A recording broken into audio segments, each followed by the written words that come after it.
Hello people, yes it is me, Nosy, and I'm back for a Transformers review. It's not the 100 plus subs special, that will be coming up very shortly. I found everything for it, so that'll be probably coming up in the next few days. So stay tuned for my 100 plus subs video, but since I haven't actually made a proper video for a while, I thought to just make a little one just to try and drown your appetite and say that I am still doing this whole thing. So, without further ado, whatever you want to call it, this is actually another figure that I got from Auto Assembly 2011, and you would have seen it most likely in my haul video. And it is none other than Transmetal Terrorsaur.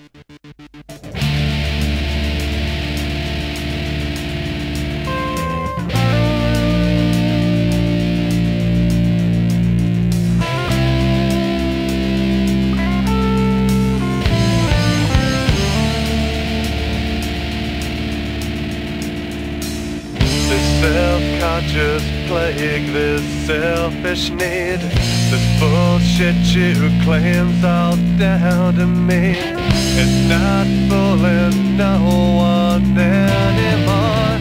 It's not working like it did before. Now, I've never actually owned a Terrorsaur in my life, so this is the first time I've ever had a Terrorsaur. I've always admired this figure because it reminds me, this character reminds me so much of Starscream, and obviously Beast Wars.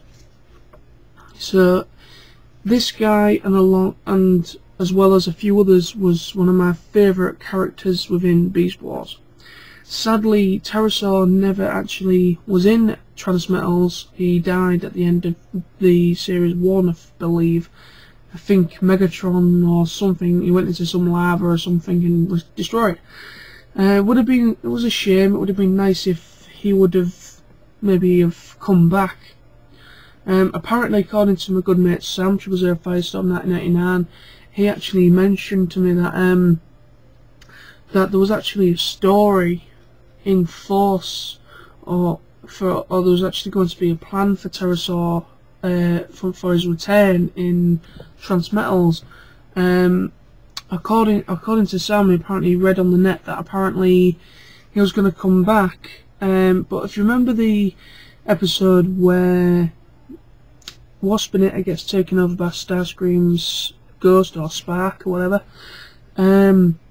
they're gonna kind of write that in again, but they're gonna make Terrorsaur. So basically, he was gonna bond with him permanently. So Starscream was technically gonna bond with technically gonna bond with Terrorsaur and basically make, so he will live again. So Terrorsaur isn't Terrorsaur, he's Starscream. Which would have been a good idea, but really it wouldn't work because Beast Wars was actually meant to be, what was Beast Wars? Beast Wars was before the original G1 Transformers actually came out of stasis.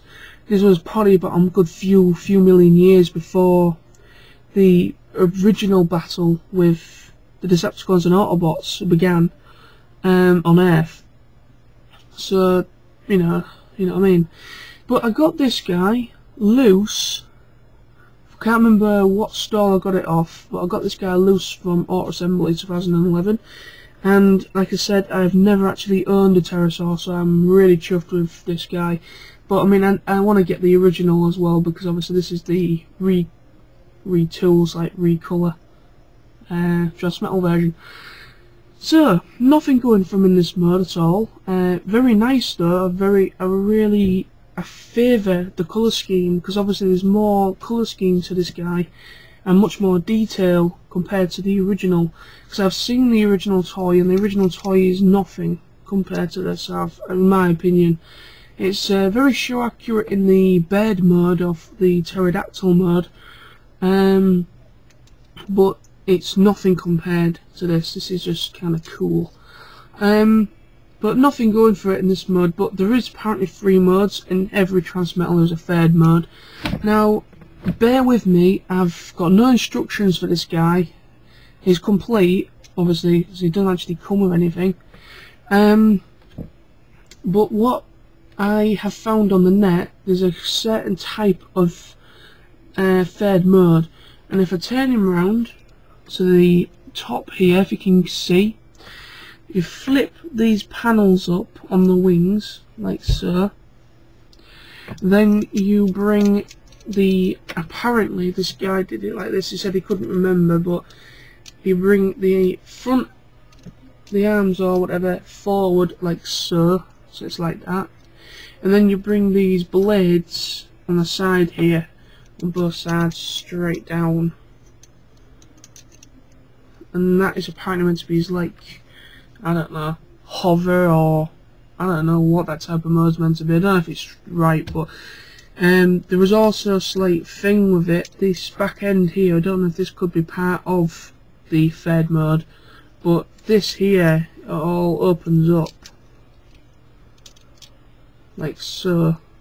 You see the back all opens up, and it obtains inside like some like thrusters or whatever, rocket thruster things.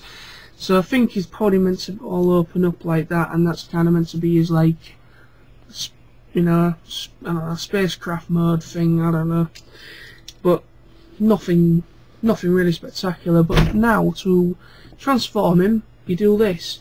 Now apparently, according to this kid, looked at the reviewer, apparently according to the instructions, you have to take, they tell you to take the wings off, but you don't have to, so I'm not going to bother.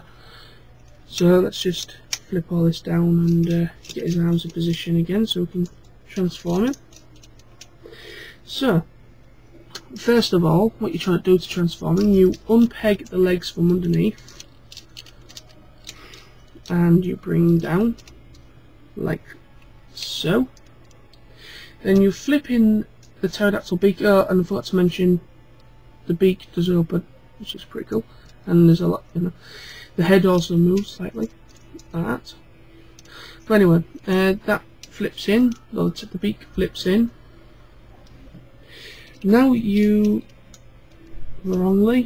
flip the back panel up, this back panel here, you flip down. And as you flip it down, you bring the whole torso assembly, and you bring the head straight through. Because as you do this, it reveals the head, because under this hatch here, the head is underneath there, and as you do that, you pull or push the whole beast head in, and then you bring, sorry, I was wrong. You bring it forward, you fold the beak in, fold the head out properly, and then you fold it back on itself, so you lat. So it's in, you fold it in itself, and like that. So as you can see, the beak is actually showing still, but it's all squashed. Then you bring the whole torso assembly straight down, like so.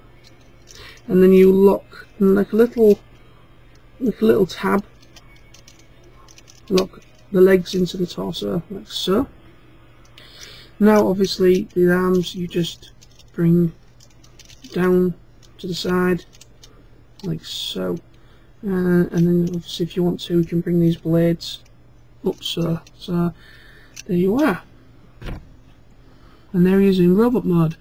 And if you wanted to, you can have these panels also, like I showed you in the third mode. You can open all this up like so if you wanted, like that, and show off the thrusters what's underneath, which is, you know, but you don't have to. I prefer it closed up like that. Now, like I said, I really love the paint mode. I love the paint apps. I love the shiny, chromy, greeny, lime greeny chrome paint that's on it. It's really nice. You have this lovely, like, I don't know, like a chocolate, like an off chocolate brownie colour, or like I don't know, it's kind of like a gold slash with chocolate colour. You know, this kind of textured colour on the torso here. and you got bits of red, bits of yellow. Really nice, and I really do like it. Now I apologise, it's not very good.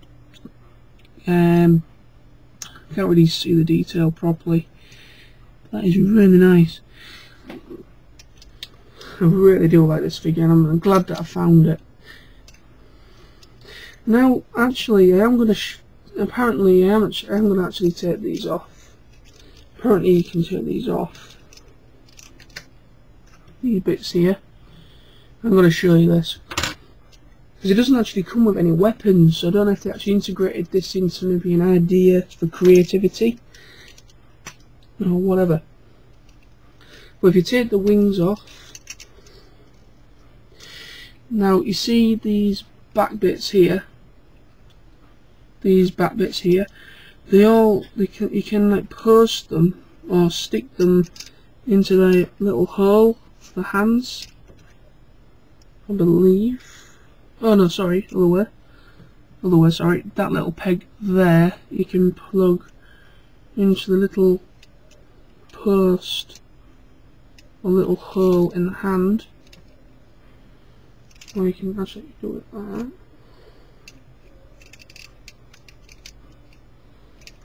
Just bear with me a second. Like so, yeah. I'm only going to do one, but you can do this on both hands. But you can use the wing blades as like a double-handed sword weapon, which I think is pretty cool.